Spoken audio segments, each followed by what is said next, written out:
السلام علیکم ورحمۃ اللہ وبرکاتہ ان الحمد للہ نحمده ونستعینه ونستغفره ونعوذ باللہ من شرور انفسنا ومن سیئات اعمالنا من يهده الله فلا مضل له ومن يضلله فلا هادي له واشهد ان لا اله الا الله وحده لا شريك له واشهد ان محمدا عبده ورسوله اما بعد فان خير الحديث كتاب الله وخير الهدي هدي محمد صلى الله عليه وسلم وشر الأمور محدثاتها وكل محدثة بدعة وكل بدعة ضلالة وكل ضلالة في النار.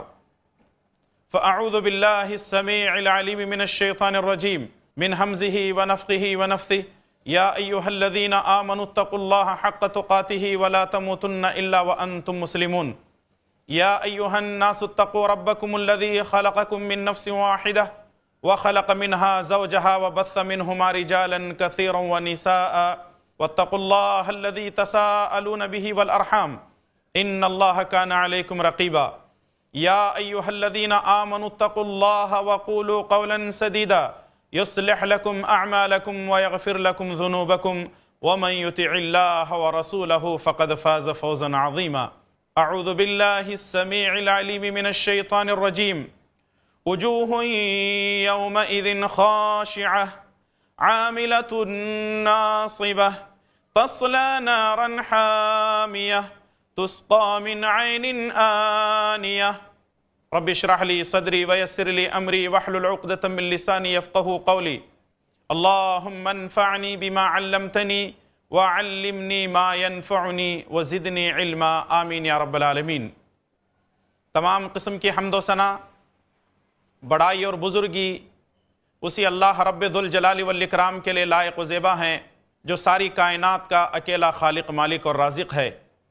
وہی اللہ تعالی ہے جو اول سے ہے آخر تک رہے گا. اس کی ذات میں کوئی شریک نہیں، وہ کسی کی اولاد نہیں، اس کی کوئی اولاد نہیں. اللہ احد، اللہ تعالی اکیلا ہے. اللہ الصمد، اللہ بے نیاز ہے. لم یلد ولم یولد، جنا ہے اور نہ جنا گیا ہے. وَلَمْ يَكُنْ لَهُ كُفُوًا أَحَدٌ، اس کے برابر کوئی نہیں ہے.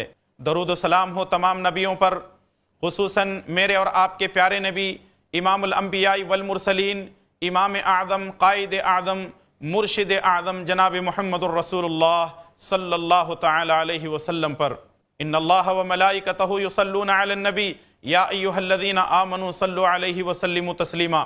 اللہم صل علی محمد وعلی آل محمد كما صليت على إبراهيم وعلى آل إبراهيم إنك حميد مجيد. اللهم بارك على محمد وعلى آل محمد كما باركت على إبراهيم وعلى آل إبراهيم إنك حميد مجيد. سامعین و سامعات، ہم آپ کی خدمت میں ایک نئی سیریز لے کر حاضر ہوئے ہیں جس کا نام ہے نیکیوں کو برباد کرنے والے اعمال. سوال یہ ہے، کیا جو نیکیاں ہم کرتے ہیں وہ برباد بھی ہو سکتی ہیں؟ جواب یہ ہے کہ ہاں، وہ نیکیاں برباد ہو سکتی ہیں. اس کے پورے امکانات ہیں. سب سے پہلی بات تو یہ ہے کہ اللہ تبارک و تعالی نے اور پیارے نبی جناب محمد الرسول اللہ صلی اللہ علیہ وسلم نے اچھے اعمال کرنے کا حکم دیا ہے، شریعت کے احکامات پر عمل کرنے کا حکم دیا ہے. جیسے نماز ہے، روزہ ہے، حج ہے، زکوٰۃ ہے، قربانی ہے، صدقہ خیرات ہے، یہ اچھے کام ہیں. ان تمام چیزوں کے کرنے کا حکم ہم کو دیا گیا ہے. ان تمام کاموں کے، ان تمام اعمال کے کرنے کے ساتھ ساتھ ہمیں یہ بھی جان لینا ضروری ہے کہ اگر ہم ایسی غلطی کرتے ہیں یا ایسے کام کرتے ہیں تو یہ تمام کے تمام اعمال، اچھائیاں، نیکیاں برباد ہو سکتی ہیں، اکارت ہو سکتے ہیں. اللہ تبارک و تعالیٰ ان تمام چیزوں کو برباد کر سکتا ہے. بات کو آگے بڑھانے سے پہلے ذرا یہ ہم ایک مثال کے ذریعے سے سمجھنے کی کوشش کرتے ہیں. مثلا ایک آدمی لاکھوں اور کروڑوں روپے خرچ کرنے کے بعد ایک گھر بناتا ہے. گھر بنانے کے بعد گھر کی چھت پر پانی کے ایک ٹینک کا انتظام کرتا ہے. گھر اس نے بنا دیا، ٹینک بھی لایا اور اس میں پانی بھر دیا. پانی بھرنے کے بعد رات میں وہ سوتا ہے اور صبح جاگنے کے بعد جب وہ اپنی باتھ روم میں پہنچتا ہے، واش روم میں پہنچتا ہے، تو کیا دیکھتا ہے کہ پانی آنے کے لیے تیار نہیں۔ وہ اس پر غور کرتا ہے کہ میں نے تو رات میں پانی بھرا تھا، ٹینک فل ہو چکا تھا، لیکن کیا بات ہے پانی کا ایک قطرہ بھی نل میں آنے کے لیے تیار نہیں ہے۔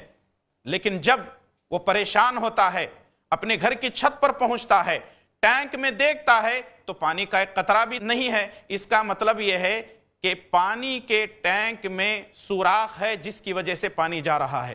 جس طرح ایک آدمی پانی کے ٹینک میں سوراخ ہونے کی وجہ سے اس کو رکھنا پسند نہیں کرتا، یا تو وہ اس کو ریپیئر کرے گا یا دکاندار سے کہے گا کہ جناب ہم نے آپ سے اتنے ہزار میں ٹینک خریدا تھا، کیا بات ہے آپ کے ٹینک کے اندر سوراخ ہے، پانی لیکیج ہو رہا ہے، تو ظاہر ہے آپ اس کو نکال دیں گے، بدل لیں گے، کیونکہ آپ نے اس پر روپیہ پیسہ خرچ کیا ہے۔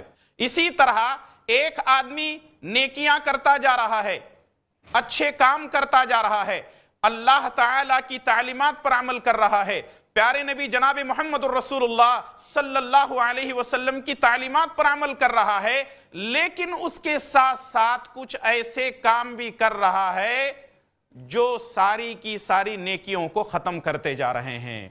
اس کا مطلب یہ ہے کہ ہماری ٹینک میں سوراخ ہے، ہم نیکیاں تو کر رہے ہیں، لیکن اس سوراخ کے ذریعے سے ہماری ساری نیکیاں ختم ہو رہی ہیں، نکل رہی ہیں۔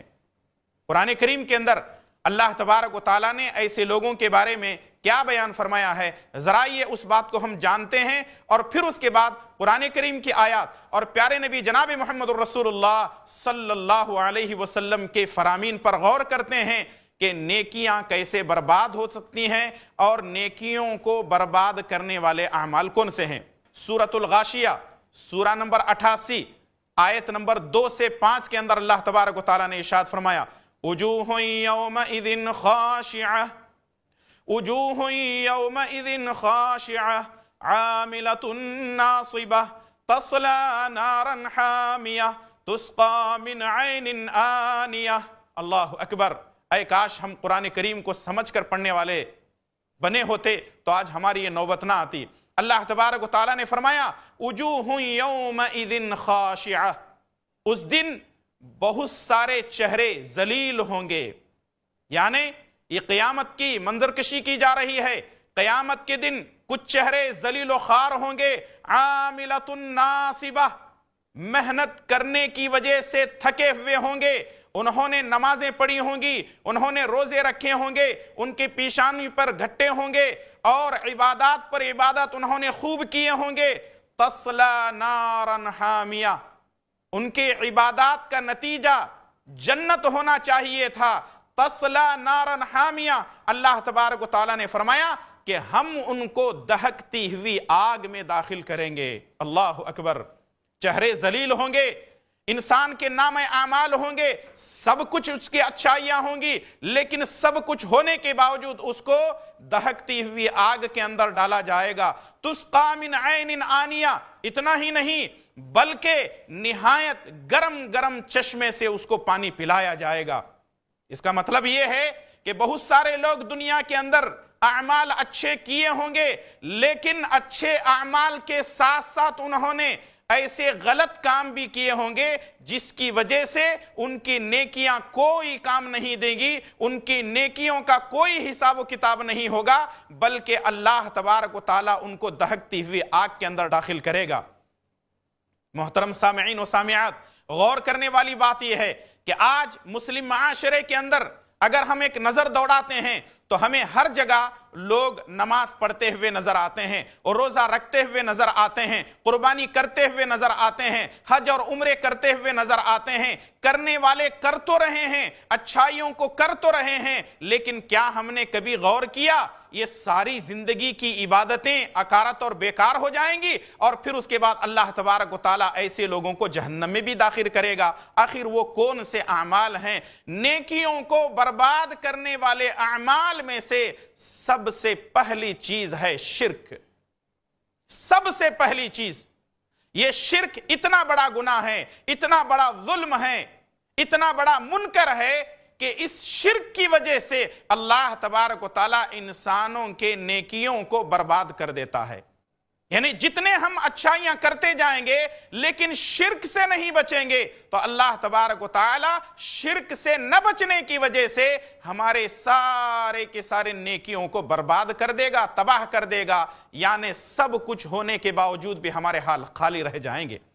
ذرا یہ شرک کیا ہے اور شرک کے بارے میں اللہ تبارک و تعالیٰ نے کیا بیان فرمایا ہے، قرآن کریم کی آیات ہم آپ کی خدمت میں پیش کر دیتے ہیں۔ سورہ نساء سورہ نمبر 4 آیت نمبر 116 میں اللہ تبارک و تعالیٰ نے ارشاد فرمایا، ان اللہ لا یغفر ان یشرک بہ، ان اللہ لا یغفر ان یشرک بہ ویغفر ما دون ذلک لمن یشاء ومن یشرک باللہ فقد ضل ضلالا بعیدا۔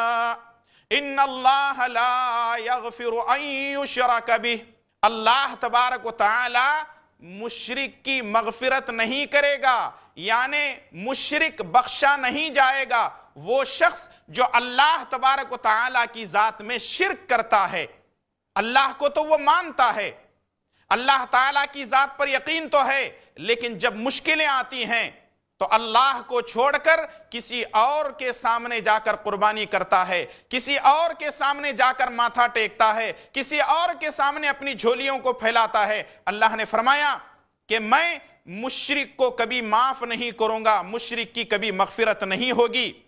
وَيَغْفِرُ مَا دُونَ ذَلِكَ لِمَن يَشَاءُ، لیکن اگر کوئی آدمی گناہ والے کام کرتا ہے، غلط کام کرتا ہے، اگر اس سے کوئی شیطانی فریب میں کوئی گناہ کا کام ہو جاتا ہے، اللہ تعالیٰ نے فرمایا کہ ہم اس کو معاف کر دیں گے۔ وَمَن يُشْرِكْ بِاللَّهِ، اور جو اللہ تبارک و تعالیٰ کے ساتھ شرک کرتا ہے، فَقَدْ ضَلَّ ضَلَالًا بَعِيدًا، بہت دور کی گمراہی میں جا گرا۔ تو معلوم کیا ہوا؟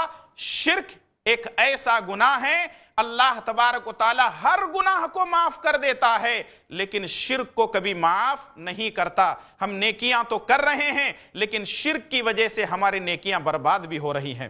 قرآن کریم کا دوسرا مقام آئیے ہم دیکھتے ہیں، سورہ مائدہ سورہ نمبر 5 آیت نمبر 72 میں اللہ تعالیٰ نے فرمایا، اِنَّهُ مَن يُشْرِكْ بِاللَّهِ اِنَّهُ مَن يُشْرِكْ بِاللَّهِ فَقَدْ حَرَّمَ اللَّهُ عَلَيْهِ الْجَنَّةَ إِنَّهُ مَن يُشْرِكْ بِاللَّهِ فَقَدْ حَرَّمَ اللَّهُ عَلَيْهِ الْجَنَّةَ وَمَأْوَاهُ النَّارُ وَمَا لِلظَّالِمِينَ مِنْ أَنصَارٍ۔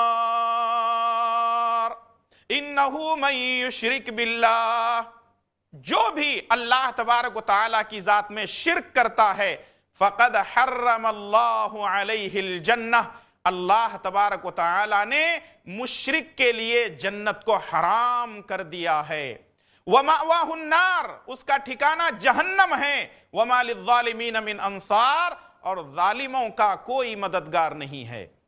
معلوم یہ ہوا کہ شرک اتنا بڑا گناہ ہے، اللہ تبارک و تعالیٰ مشرک کے کسی نیکی کو قبول نہیں کرتا۔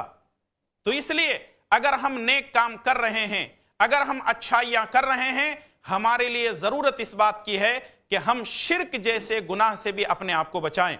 آئیے قرآن کریم کا ایک اور مقام میں آپ کی خدمت میں پیش کیے دیتا ہوں، سورہ فرقان سورہ نمبر 25 آیت نمبر 23 میں اللہ تبارک و تعالیٰ نے ارشاد فرمایا، وَقَدِمْنَا إِلَى مَا عَمِلُوا مِنْ عَمَلٍ وَقَدِمْنَا إِلَى مَا عَمِلُوا مِنْ عَمَلٍ فَجَعَلْنَاهُ هَبَاءً مَنْثُورًا۔